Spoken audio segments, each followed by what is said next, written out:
हाँ जी दोस्तों, वेलकम। स्वागत है ਤੁਹਾਡਾ ਸਟੱਡੀਸ਼ਿਪ YouTube ਚੈਨਲ ਦੀ ਇਸ ਵੀਡੀਓ ਤੇ।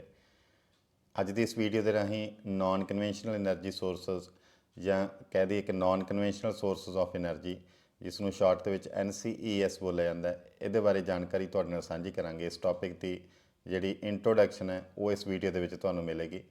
ਕੀ ਹੁੰਦੇ ਆ એનર્ਜੀ ਸੋਰਸਸ ਔਰ ਕਿਹੜੀ ਕਿਹੜੀ ਟਾਈਪਸ ਹੁੰਦੀਆਂ, ਕਨਵੈਨਸ਼ਨਲ ਔਰ ਨਾਨ ਕਨਵੈਨਸ਼ਨਲ એનર્ਜੀ ਸੋਰਸਸ ਕਿਹੜੇ ਕਿਹੜੇ ਹੁੰਦੇ, ਉਹਨਾਂ ਦੀ ਡੈਫੀਨੇਸ਼ਨ, ਉਹ ਇੰਟਰੋਡਕਸ਼ਨ ਅੱਜ ਤੁਹਾਡੇ ਨਾਲ ਇਸ ਵੀਡੀਓ ਦੇ ਵਿੱਚ ਡਿਸਕਸ ਕਰਾਂਗੇ। ਸੋ ਸਟੇ ਕਨੈਕਟਡ, ਸਟੇ ਅਪਡੇਟਡ, ਜੁੜੇ ਰਹੋ ਇਸ ਚੈਨਲ ਦੇ ਨਾਲ ਔਰ ਅਪਡੇਟ ਰਹੋ। ਸੋ ਵਟ ਇਜ਼ એનર્ਜੀ? ਸਭ ਤੋਂ ਪਹਿਲਾਂ ਤੁਹਾਨੂੰ ਦੱਸ ਦਈਏ ਕਿ ਵਟ ਇਜ਼ એનર્ਜੀ, ਊਰਜਾ ਕੀ ਹੈ। એનર્ਜੀ ਮੀਨਸ ਊਰਜਾ। ਊਰਜਾ ਕੀ ਹੁੰਦੀ ਹੈ? ਊਰਜਾ ਦੀ ਡੈਫੀਨੇਸ਼ਨ ਹੈ ਆਪਣੇ ਕੋਲ, the term energy refers to the capacity or ability to do work. ਕਿਸੇ ਵੀ ਜਿਹੜਾ ਕੰਮ ਨੂੰ ਕਰਨ ਦੀ ਜਿਹੜੀ ਸ਼ਕਤੀ ਹੈ, ਕੈਪੈਸਿਟੀ ਹੈ, ਸਮਰੱਥਾ ਹੈ, ਉਸ ਨੂੰ ਆਪਾਂ ਬੋਲਦੇ ਹਾਂ એનર્ਜੀ, ਊਰਜਾ। ਕੋਈ ਕੰਮ ਕਰਨ ਦੀ ਜਿਹੜੀ ਸਮਰੱਥਾ ਹੈ, ਕਪੈਸਿਟੀ ਜਾਂ ਯੋਗਤਾ ਹੈ, ਉਹ એનર્ਜੀ ਅਖਵਾਉਂਦੀ ਹੈ, ਊਰਜਾ ਅਖਵਾਉਂਦੀ ਹੈ। ਸੋ ਵੱਖੋ ਵੱਖਰੀਆਂ ਜਿਹੜੀਆਂ એનર્ਜੀ ਦੇ ਫਾਰਮਸ ਨੇ ਆਪਣੇ ਆਲੇ ਦੁਆਲੇ, ਤੁਸੀਂ ਹਰ ਰੋਜ਼ એનર્ਜੀ ਆਪਾਂ ਯੂਜ਼ ਕਰਦੇ ਹਾਂ ਕਿਸੇ ਨਾ ਕਿਸੇ ਫਾਰਮ ਦੇ ਵਿੱਚ। Kinetic energy, electrical energy, thermal energy, ਇਹ ਐਗਜ਼ਾਮਪਲਸ ਆਪਾਂ ਇੱਥੇ ਡਿਸਕਸ ਕਰ ਸਕਦੇ ਹਾਂ। ਕਾਈਨਾਈਟਿਕ એનર્ਜੀ ਵੀ ਇੱਕ ਜਿਹੜੀ એનર્ਜੀ ਦੀ ਫਾਰਮ ਹੈ। ਇਲੈਕਟ੍ਰੀਕਲ એનર્ਜੀ, ਬਿਜਲੀ ਊਰਜਾ, ਇਹ ਵੀ ਇੱਕ એનર્ਜੀ, ਊਰਜਾ ਦੀ ਫਾਰਮ ਹੈ। ਥਰਮਲ એનર્ਜੀ, ਇਹ ਵੀ એનર્ਜੀ ਦੀ ਫਾਰਮ ਹੈ। Potential energy, chemical energy, nuclear energy et cetera. ਇਹੋ ਜਿਹੀਆਂ એનર્ਜੀ ਦੀਆਂ ਫਾਰਮਸ ਨੇ ਜਿਹੜੀਆਂ, ਉਹ ਸਾਰੀਆਂ ਕਿਸੇ ਨਾ ਕਿਸੇ ਰੂਪ ਦੇ ਵਿੱਚ ਆਪਾਂ ਆਲੇ ਦੁਆਲੇ ਯੂਜ਼ ਕਰਦੇ ਹਾਂ। So energy according to the principle of conservation of energy or the fundamental rule of thermodynamics can not be generated or destroyed but can only be transformed from one form to another। So fundamental ਜਿਹੜਾ principal ਹੈ thermodynamics ਦਾ ਔਰ principal ਹੈ conservation of energy ਦਾ, ਉਹਦੇ accordingly ਕੀ ਹੈ ਕਿ energy ਨਾ ਤਾਂ ਨਵੀਂ ਹੋਰ ਬਣਾਈ ਜਾ ਸਕਦੀ ਹੈ, ਜਨਰੇਟ ਕੀਤੀ ਜਾ ਸਕਦੀ ਹੈ, ਨਾ ਹੀ ਇਸ ਨੂੰ ਖ਼ਤਮ ਕੀਤਾ ਜਾ ਸਕਦਾ, ਡਿਸਟਰੋਏ ਕੀਤਾ ਜਾ ਸਕਦਾ ਹੈ। ਬਟ ਜੋ એનર્ਜੀ ਯੂਨੀਵਰਸ ਦੇ ਵਿੱਚ ਹੈ, ਉਸ ਨੂੰ ਆਪਾਂ ਇੱਕ ਫਾਰਮ ਤੋਂ ਦੂਜੀ ਫਾਰਮ ਦੇ ਵਿੱਚ ਕਨਵਰਟ ਕਰ ਸਕਦੇ ਹਾਂ।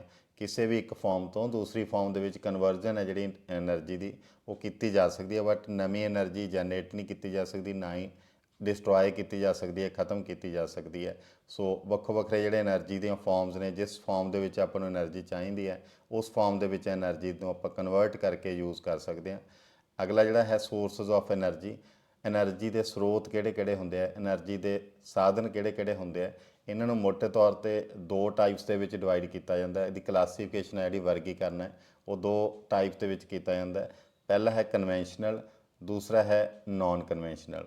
ਕਨਵੈਨਸ਼ਨਲ ਮਤਲਬ ਰਵਾਇਤੀ। ਕਨਵੈਨਸ਼ਨਲ ਜਿਹੜਾ ਪੁਰਾਣੇ ਟਾਈਮ ਤੋਂ ਚੱਲਦਾ ਆ ਰਿਹਾ ਸੋਰਸਸ ਆਫ એનર્ਜੀ ਹੈ, ਉਹਨਾਂ ਨੂੰ ਯੂਜ਼ ਕਰਦੇ ਹਾਂ ਆਪਾਂ, ਉਹ ਹੈਗੇ ਨੇ ਕਨਵੈਨਸ਼ਨਲ ਸੋਰਸਸ ਆਫ એનર્ਜੀ। ਔਰ ਇਹਨਾਂ ਨੂੰ ਆਪਾਂ ਨਾਨ ਰੀਨਿਊਏਬਲ એનર્ਜੀ ਸੋਰਸਸ ਵੀ ਬੋਲ ਦਿੰਦੇ ਹਾਂ।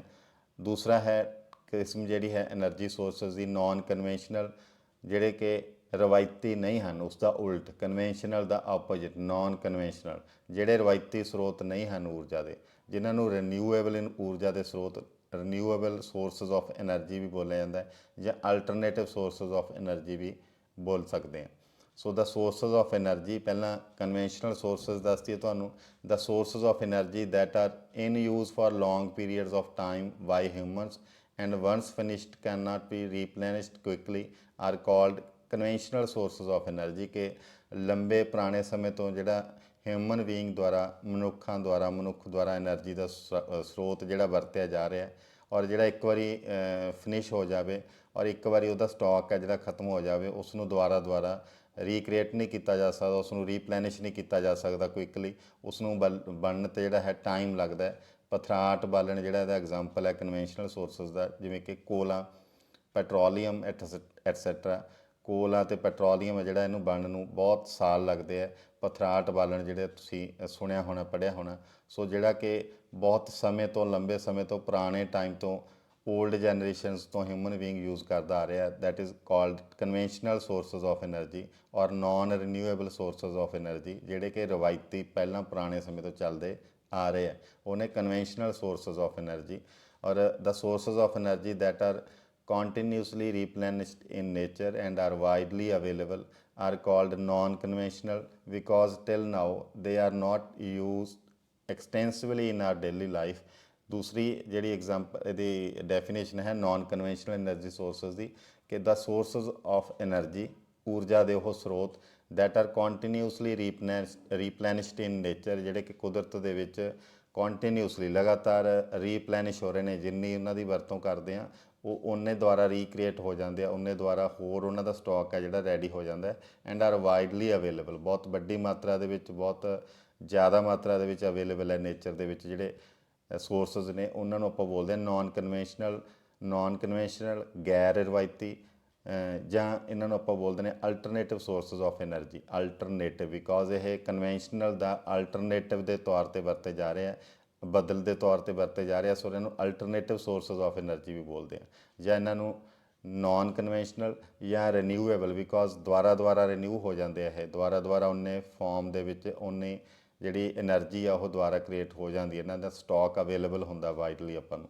ਸੋ ਇਹਨਾਂ ਨੂੰ ਆਪਾਂ ਨਾਨ ਕਨਵੈਨਸ਼ਨਲ ਅਲਟਰਨੇਟਿਵ ਜਾਂ ਰੀਨਿਊਏਬਲ એનર્ਜੀ ਸੋਰਸਸ ਕਹਿ ਸਕਦੇ ਹਾਂ ਇਹ એનર્ਜੀ ਸੋਰਸਸ ਲਗਾਤਾਰ ਕੁਦਰਤ ਦੇ ਵਿੱਚ ਆਲੇ ਦੁਆਲੇ ਨੇਚਰ ਦੇ ਵਿੱਚ ਆਪਾਂ ਨੂੰ ਅਵੇਲੇਬਲ ਨੇ ਵੱਖ-ਵੱਖ ਫਾਰਮਸ ਦੇ ਵਿੱਚ ਜਿਵੇਂ ਕਿ ਸਨ એનર્ਜੀ ਸੂਰਜ ਦੀ ਊਰਜਾ ਵਿੰਡ એનર્ਜੀ ਹਵਾ ਵਿੰਡਸ ਟਾਈਡਲ એનર્ਜੀ ਜਿਹੜੀ ਲਹਿਰਾਂ ਨੇ ਸਮੁੰਦਰੀ ਲਹਿਰਾਂ ਬਾਇਓਗੈਸ ਦੀ ਫਾਰਮ ਦੇ ਵਿੱਚ ਹਾਈਡਰੋ એનર્ਜੀ ਪਾਣੀ ਦੀ ਜਿਹੜੀ ਊਰਜਾ ਹੈ ਉਹ ਸਾਰੀਆਂ ਜਿਹੜੀਆਂ ਇਹ ਫਾਰਮਸ ਨੇ ਇਹ ਜਿਹੜੀਆਂ ਹੈਗੀਆਂ ਨੇ ਨਾਨ ਕਨਵੈਨਸ਼ਨਲ એનર્ਜੀ ਸੋਰਸਸ ਦੀਆਂ ਫਾਰਮਸ ਨੇ ਔਰ ਇਹ ਫ੍ਰੀ ਆਫ ਕੋਸਟ ਨੇ ਕਿ ਕੋਈ ਇਹਨਾਂ ਦੀ ਕਾਸਟ ਨਹੀਂ ਲੱਗਦੀ ਔਰ ਇਹ ਪੋਲਿਊਸ਼ਨ ਵੀ ਕਾਜ਼ ਨਹੀਂ ਕਰਦੀਆਂ the sources of energy also don't cause pollution ਕਿਸੇ ਤਰ੍ਹਾਂ ਦਾ ਕੋਈ ਪੋਲਿਊਸ਼ਨ ਹੈ ਜਿਹੜਾ ਇਨਵਾਇਰਮੈਂਟ ਦੇ ਉੱਪਰ ਨੈਗੇਟਿਵ ਇੰਪੈਕਟ ਇਹਨਾਂ ਦਾ ਨਹੀਂ ਪੈਂਦਾ ਸੋ ਇਹ ਸਾਰੀਆਂ ਜਿਹੜੀਆਂ ਫਾਰਮਸ ਨੇ solar energy wind energy hydro energy tidal energy biogas biomass ਇਹ ਹੈਗੀਆਂ ਨਾਨ ਕਨਵੈਨਸ਼ਨਲ એનર્ਜੀ ਸੋਰਸਸ ਔਰ ਇਸ ਨੂੰ ਆਪਾਂ ਜਿਹੜੇ ਕਨਵੈਨਸ਼ਨਲ ਸੋਰਸਸ ਔਰ ਨਾਨ ਕਨਵੈਨਸ਼ਨਲ એનર્ਜੀ ਸੋਰਸਸ ਇਹਨਾਂ ਨੂੰ ਆਪਾਂ ਪੰਜਾਬੀ ਲੈਂਗੁਏਜ ਦੇ ਵਿੱਚ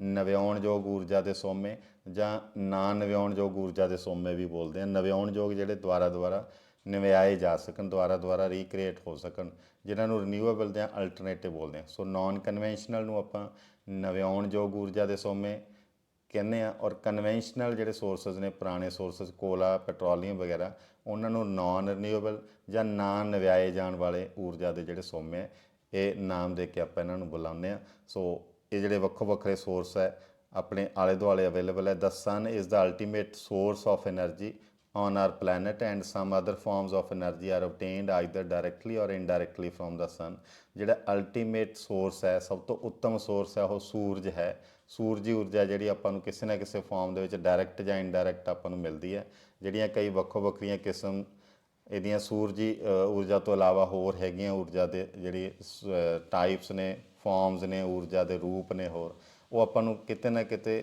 ਡਾਇਰੈਕਟਲੀ ਜਾਂ ਇਨਡਾਇਰੈਕਟਲੀ ਸੂਰਜੀ ਊਰਜਾ ਰਾਹੀਂ ਮਿਲਦੇ ਆ ਜਿਵੇਂ ਕਿ ਆਪਾਂ ਫੋਰ ਐਗਜ਼ਾਮਪਲ ਇੱਥੇ ਡਿਸਕਸ ਕਰ ਲਈਏ ਕਿ the wind energy that we obtain from the winds and the winds are caused by the unequal heating of two different regions of the surface of earth ਕਿ winds ਕਿਉਂ ਬਣਦੀਆਂ ਨੇ ਹਵਾ ਕਿੱਥੋਂ ਪੈਦਾ ਹੁੰਦੀ ਹੈ is caused by ਉਹ ਕਿਹਨੇ ਚਲਾ ਹਵਾ ਜਿਹੜੀ ਬਣਦੀ ਹੈ ਉਹ unequal heating of two different regions of the surface of the earth ਧਰਤੀ ਦੇ ਤਲ ਦੇ ਉੱਪਰ ਦੋ ਪੁਆਇੰਟਸ ਦੇ ਉੱਪਰ ਦੋ ਜਗ੍ਹਾ 'ਤੇ ਅਲੱਗ-ਅਲੱਗ ਜਿਹੜੀ ਹੀਟਿੰਗ ਹੋ ਜਾਂਦੀ ਹੈ ਸੂਰਜੀ ਊਰਜਾ ਕਰਕੇ ਅਨਇਕੁਅਲ ਹੀਟਿੰਗ ਹੋ ਜਾਂਦੀ ਹੈ ਉਹਦੇ ਕਰਕੇ ਜਿਹੜੀ ਏਅਰ ਹੈ ਮੂਵਿੰਗ ਏਅਰ ਹੈ ਉਸ ਨੂੰ ਆਪਾਂ ਵਿੰਡ ਬੋਲਦੇ ਹਾਂ ਸੋ ਇਹ ਇਨਡਾਇਰੈਕਟਲੀ ਸੂਰਜੀ ਊਰਜਾ ਹੀ ਹੈ ਜਿਹੜੀ ਕਿ ਹਵਾ ਨਾਲ ਚੱਲਣ ਦੇ ਵਿੱਚ ਕਾਰਨ ਬਣਦੀ ਹੈ ਸੋ ਇਸ ਤਰ੍ਹਾਂ ਕਰਕੇ ਆਪਣੇ ਕੋਲ ਇਨਡਾਇਰੈਕਟਲੀ ਜਿਹੜੀ ਸਨ ਦੀ એનર્ਜੀ ਆ ਉਹ ਆਪਣੇ ਕੋਲ ਆ ਰਹੀ ਹੈ ਜਾਂ ਹਾਈਡਰੋ ਪਾਵਰ ਪਲਾਂਟ ਦੇ ਵਿੱਚ ਆਪਾਂ ਹਾਈਡਰੋ ਯੂਜ਼ ਕਰਦੇ ਹਾਂ ਵਾਟਰ ਯੂਜ਼ ਕਰਦੇ ਹਾਂ ਉਹ ਆਪਣੇ ਕੋਲ ਬਾਰਿਸ਼ ਦੇ ਰੂਪ ਦੇ ਵਿੱਚ ਪਾਣੀ ਇੱਥੋਂ ਇਵੈਪੋਰੇਟ ਹੁੰਦਾ ਪਹਿਲਾਂ ਸਮੁੰਦਰਾਂ ਦੇ ਵਿੱਚੋਂ ਫਿਰ ਇਵੈਪੋਰੇਸ਼ਨ ਤੋਂ ਬਾਅਦ ਜਿਹੜਾ ਵਾਟਰ ਸਾਈਕਲ ਹੈ ਉਹਦੇ ਰਾਹੀਂ ਆਪਣੇ ਕੋਲ ਵਾਪਸ ਆਉਂਦਾ ਬਾਰਿਸ਼ ਦੇ ਰਾਹੀਂ ਸੋ ਉਹ ਵੀ ਸੂਰਜੀ ਊਰਜਾ ਕਰਕੇ ਇਵੈਪੋਰੇਸ਼ਨ ਹੁੰਦੀ ਹੈ ਇਨਡਾਇਰੈਕਟਲੀ ਸੂਰਜੀ ਊਰਜਾ ਹੀ ਉਹਦੇ ਵਿੱਚ ਯੂਜ਼ ਕੀਤੀ ਜਾਂਦੀ ਹੈ So thus we can use these sources of energy till our earth receives light from the sun which is there for the next millions of years ਅਸੀਂ ਕਹਿ ਸਕਦੇ ਹਾਂ ਕਿ ਜਦੋਂ ਤੱਕ ਆਉਣ ਵਾਲੇ ਮਿਲੀਅਨ ਸਾਲਾਂ ਤੱਕ ਸੂਰਜੀ ਊਰਜਾ ਧਰਤੀ ਤੱਕ ਪਹੁੰਚਦੀ ਰਹੂਗੀ ਤਾਂ ਇਹ ਸਾਰੇ ਤਰ੍ਹਾਂ ਦੇ ਜਿਹੜੇ ਊਰਜਾ ਦੇ ਸਰੋਤ ਨੇ ਆਪਣੇ ਕੋਲ ਹਾਈਡਰੋ ਪਾਵਰ ਹੋ ਗਈ ਵਿੰਡ ਪਾਵਰ ਹੋ ਗਈ ਜਾਂ ਡਾਇਰੈਕਟ ਸਨਲਾਈਟ ਹੋ ਗਈ ਜਾਂ ਬਾਇਓਮਾਸ ਹੋ ਗਿਆ ਉਹ ਆਪਾਂ ਰਿਸੀਵ ਕਰਦੇ ਰਹਾਂਗੇ। ਆਪਾਂ ਧਰਤੀ ਦੇ ਉੱਪਰ ਹਿਊਮਨ ਬੀਇੰਗਸ ਦੁਆਰਾ ਇਹ obtain ਕੀਤਾ ਜਾਏਗਾ, ਇਹ ਆਪਾਂ ਨੂੰ ਮਿਲਦਾ ਰਹੇਗਾ ਸੂਰਜੀ ਊਰਜਾ ਤੋਂ ਇਲਾਵਾ ਬਾਕੀ ਜਿਹੜੀਆਂ એનર્ਜੀ ਦੀਆਂ ਫਾਰਮਸ ਨੇ। This is also the reason why non conventional sources of energy are also called renewable sources of energy as every day these energies are getting renewed in nature. So ਕਿਉਂ ਆਪਾਂ ਇਹਨੂੰ renewable ਬੋਲਦੇ ਹਾਂ?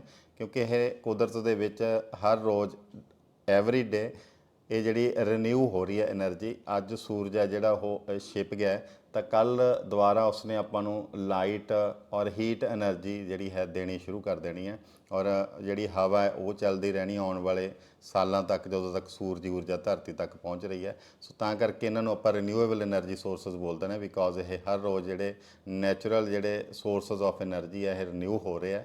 ਸੋ ਇਹਦੇ ਕਰਕੇ ਇਹਨਾਂ ਨੂੰ ਰੀਨਿਊਏਬਲ એનર્ਜੀ ਸੋਰਸਸ ਵੀ ਬੋਲਦੇ ਨੇ। ਸੋ ਅਗਲਾ ਜਿਹੜਾ ਪੁਆਇੰਟ ਹੈ tidal, wind, solar, nuclear, biomass, geothermal energy, hydro and other natural resources are preferred to as non-conventional resources because they are pollution free। ਕਿਉਂਕਿ ਇਹ pollution free ਨੇ ਤਾਂ ਕਰਕੇ ਇਹਨਾਂ ਨੂੰ non conventional energy sources ਵੀ ਬੋਲਦੇ ਨੇ। we can use them to generate clean energy with minimal waste। clean energy ਜਿਹੜੀ ਸਾਫ਼ ਊਰਜਾ ਪੈਦਾ ਹੁੰਦੀ ਹੈ without any wastage, without any negative impact on the environment। Furthermore, these energy sources are less expensive and don't contaminate the environment or natural surroundings। ਇਹ energy ਦੇ ਜਿਹੜੇ sources ਨੇ ਉਹ ਐਕਸਪੈਂਸਿਵ ਨਹੀਂ ਹੈਗੇ, ਘੱਟ ਕਾਸਟ ਲੱਗਦੀ ਹੈ ਇਹਨਾਂ 'ਤੇ એનર્ਜੀ ਜਨਰੇਟ ਕਰਨ 'ਤੇ। ਔਰ ਮੋਰ ਓਵਰ ਕੀ ਹੈ, ਜਿਹੜਾ এনवायरमेंट ਆ ਉਹਨੂੰ ਕੰਟੈਮੀਨੇਟ ਨਹੀਂ ਕਰਦੇ। ਨੈਚੁਰਲ ਸਰਾਊਂਡਿੰਗਸ ਜਿਹੜੀਆਂ ਕੁਦਰਤੀ ਥਾਵਾਂ ਨੇ ਆਪਣੇ ਆਲੇ ਦੁਆਲੇ, ਉਹਨਾਂ ਨੂੰ ਇਹ ਕੰਟੈਮੀਨੇਟ ਨਹੀਂ ਕਰਦੇ, ਮੀਨਸ ਪੋਲਿਊਟ ਨਹੀਂ ਕਰਦੇ। ਕਿਸੇ ਤਰ੍ਹਾਂ ਦੇ ਪੋਲਿਊਟੈਂਟ ਹੈ ਜਿਹੜੇ ਉਹ ਜ਼ਿਆਦਾ ਜਨਰੇਟ ਨਹੀਂ ਹੁੰਦੇ, ਜਿਵੇਂ ਕੋਲ ਬਾਲਣ ਦੇ ਨਾਲ, ਕੋਲਾ ਬਾਲਣ ਦੇ ਨਾਲ ਜਾਂ ਪੈਟਰੋਲੀਅਮ ਤੋਂ ਜਿਹੜੇ ਪੋਲਿਊਟੈਂਟਸ ਹੈ, ਜ਼ਹਿਰੀਲੀਆਂ ਗੈਸਾਂ ਉਹ ਨਿਕਲਦੀਆਂ। They are also non as renewable energy sources since they may be created or created through natural processes at a rate greater than or equal to the rate at which they are used।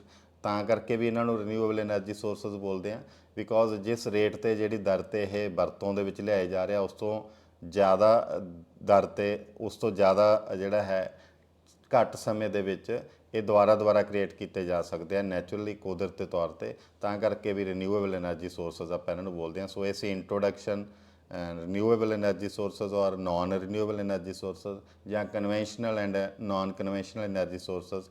ਉਮੀਦ ਹੈ ਕਿ ਤੁਹਾਨੂੰ ਇਹ introduction ਹੈ ਜਿਹੜੀ ਦੋਨਾਂ topics ਦੀ, conventional ਅਤੇ naan conventional, ਇਹ ਜਾਣਕਾਰੀ ਹੈ ਜਿਹੜੀ ਵਧੀਆ ਲੱਗੀ ਹੋਏਗੀ। ਦੋਨਾਂ ਦੇ ਵਿੱਚ ਜਿਹੜਾ ਡਿਫਰੈਂਸ ਹੈ, ਅੰਤਰ ਹੈ ਕਿ ਕਨਵੈਨਸ਼ਨਲ ਕਿਹੜੇ ਹੁੰਦੇ ਆ, ਨਾਨ ਕਨਵੈਨਸ਼ਨਲ, ਔਰ ਇਹਨਾਂ ਦੀਆਂ ਐਗਜ਼ਾਮਪਲਸ ਤੁਹਾਨੂੰ ਇਹ ਜਾਣਕਾਰੀ ਪਸੰਦ ਆਈ ਹੋਵੇਗੀ। ਇਹਦੇ ਨਾਲ ਹੀ ਸਾਰੇ ਸਟੂਡੈਂਟਸ ਨੂੰ ਗੁੱਡ ਲੱਕ। ਹੋਰ ਟੌਪਿਕਸ ਇਹੋ ਜਿਹੇ ਔਰ ਇਸ ਤਰ੍ਹਾਂ ਦੇ ਟੌਪਿਕ ਦੇ ਲੈਕਚਰ ਨੋਟਸ ਅਗਲੀਆਂ ਆਉਣ ਵਾਲੀਆਂ ਵੀਡੀਓਜ਼ ਦੇ ਵਿੱਚ ਤੁਹਾਡੇ ਨਾਲ ਸ਼ੇਅਰ ਕਰਦੇ ਰਹਾਂਗੇ। ਔਰ ਕਿਸੇ ਟੌਪਿਕ ਦੀ ਖਾਸ ਜਾਣਕਾਰੀ ਤੁਹਾਨੂੰ ਚਾਹੀਦੀ ਹੈ ਤਾਂ ਤੁਸੀਂ ਕਮੈਂਟ ਬਾਕਸ ਦੇ ਵਿੱਚ ਕਮੈਂਟ ਕਰਕੇ ਦੱਸ ਸਕਦੇ ਹੋ। ਫਿਰ ਉਸ ਟੌਪਿਕ ਦੀ ਵੀਡੀਓ ਤੁਹਾਨੂੰ ਪਹਿਲਾਂ ਟਰਾਈ ਕਰਾਂਗੇ ਕਿ ਤੁਹਾਡੇ ਨਾਲ ਸ਼ੇਅਰ ਕਰੀਏ, ਤੁਹਾਨੂੰ ਸਮਝਾਉਣ ਦੀ ਟਰਾਈ ਕਰੀਏ। ਸੋ ਆਪਣੇ ਸਾਥੀਆਂ ਦੇ ਨਾਲ ਸ਼ੇਅਰ ਜ਼ਰੂਰ ਕਰੋ। ਸੋ ਮਿਲਾਂਗੇ ਅਗਲੀ ਵੀਡੀਓ ਦੇ ਵਿੱਚ ਕਿਸੇ ਨਵੀਂ ਜਾਣਕਾਰੀ ਦੇ ਨਾਲ। ਤਦ ਤੱਕ ਲਈ ਤੁਹਾਡਾ ਬਹੁਤ ਬਹੁਤ ਥੈਂਕ ਯੂ। Good luck.